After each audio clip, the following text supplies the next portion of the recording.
केवल 3 दिन ऐसे रहेंगे, 3 बार ऐसे रहेंगे, 3 तिथियां ऐसी रहेंगी, 3 समय ऐसा रहेगा जिस समय पर तेरे द्वारा निर्मित शूल को भी शिव धारण करेगा और जगत का कल्याण करेगा। 3 दिन, 3 तिथियां, 3 बार, 3 नक्षत्र, 3 घड़ी, 3 पल।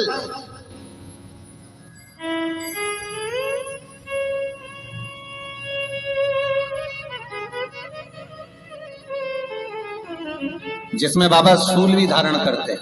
और शूल अकेले धारण नहीं करते महाराज। जो धतूरा होता है ना, दर्शन करें धतूरे के, कांटे कांटे सा होता है धतूरा, तो वो धतूरे के साथ में बाबा शूल धारण करते हैं, बेलपत्री के शूल को। ये बहुत बहुत आनंदमय कथा है महाराज जी। जिसके जीवन में हमेशा कांटे ही मिले हैं।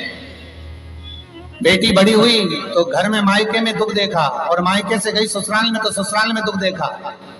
ससुराल में भी दुख देखने के बाद में भी पति को बहुत कुछ काम खुलवाया, बहुत धंधे खुलवाए, नौकरी लगवाई, पर वो पति बार बार छोड़ कर आ गया, बार बार तकलीफ भोग रहा है, बार बार कष्ट भोग रहा है। फिर थोड़े दिन काम करता है, थोड़े दिन छूट जाता है, फिर व्यापार में बढ़ता है, फिर छूट जाता है, फिर कोई दुकान खुलवाई, थोड़े दिन अच्छी चली, फिर वापस वहीं घर पर आकर बैठ गया। अर्थात उसके जीवन में वो शूलता चल रही है।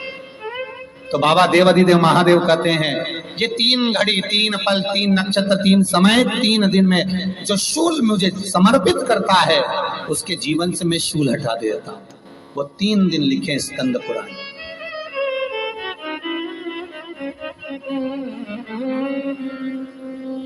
महाराज, बैसाख महीने में जो प्रदोष आती है, बैसाख के महीने में बहुत ध्यान से सुनना भाई, जो अपनी जिंदगी से बहुत तंग आ गए हो, परेशान हो गए हो, कष्टमय जीवन जी रहे हो, बहुत दुखी हो गए हो, उनके लिए ये स्कंद पुराण का चरित्र फिर मिले ना मिले, आप प्रेम से सुनिए। आओ, पहला बैसाख महीने की प्रदोष, चाहे वो शनिचरी प्रदोष हो, चाहे रविवार की हो, सोमवार की हो, मंगल की हो, बुधवार की हो, गुरुवार की हो, शुक्रवार की हो, शनिवार की हो, कोई भी वार की हो, पर बैसाख महीने की प्रदोष, प्रदोष काल में शाम का समय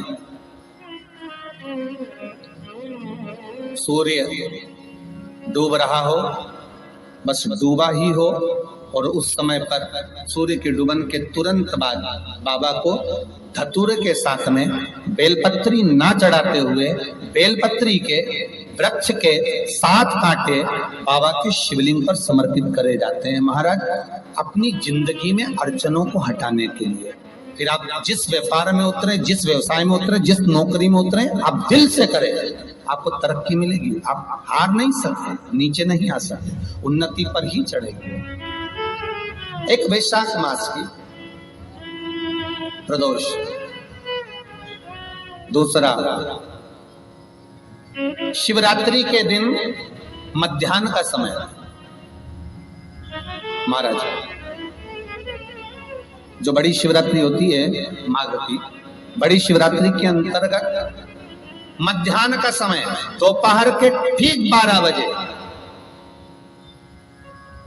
चाहे फिर वो कोई भी दिन हो महाराज, शिवरात्रि जिस दिन पड़ रही हो,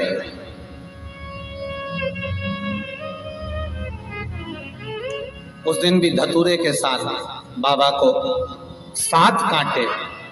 बेलपत्री के वृक्ष के समर्पित होते हैं महाराज। इसमें आप ये वाले जो कांटे हैं, जो शिवरात्रि के दोपहर 12 बजे वाले हैं, अगर कोई मदिरा पीने वाला हो, व्यसन में डूबने वाला हो, कोई जुआ खेलने वाला हो, कोई गलत वैश्यावृत्ति करने वाला, या अपने मार्ग से विचलित कोई व्यक्ति है, उसके लिए भी ये कांटे बहुत काम आते हैं।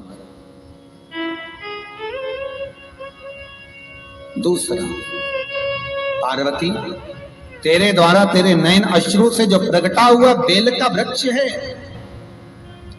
द्वितीय शूल में वहां धारण कर, तृतीय शूल, तीसरा शूल जो वर्णन करा गया महाराज, भगवान श्रावण के महीने में जो भी दूसरा सोमवार पड़े, जो भी पड़े, श्रावण के महीने का दूसरा सोमवार। आप सबको पहले भी श्रावण के महीने में जो कथा कही उसका व्याख्यान वर्णन करा कि श्रावण का महीने का महत्व क्या है, वो भी आपको ऑनलाइन कथा में आप लोग सुन चुके हैं, लाइव कथा में श्रावण का पूरा महत्व बताया था कि श्रावण के महीने में शंकर भगवान को पूरा लेखा जोखा का भार प्रदान किया गया। दूसरा सोमवार, श्रावण के महीने का जो दूसरा सोमवार होता है, उस दूसरे सोमवार में रात्रि के समय पर, अर्थात शास्त्र अब घड़ी और पल का स्मरण करेंगे तो रात्रि के बजेंगे 10 से 12 बजे, मारे 10 से 12 के बीच में धतूरे के साथ बाबा को शूल समर्पित होता है महाराज। ये भी हमारी बाधाओं को, हमारी तकलीफों को, व्यापार व्यवसाय के लिए, नौकरी सर्विस के लिए, बहुत सारे एग्जाम में आप बैठ लिए, गवर्नमेंट एग्जाम के लिए बैठ लिए, नहीं हो रहा, ये 3 बार मेरे शंकर को बेलपत्री के वृक्ष के शूल समर्पित होते हैं, उसका आनंद पाओ और उससे अपने को सुख प्राप्त हो।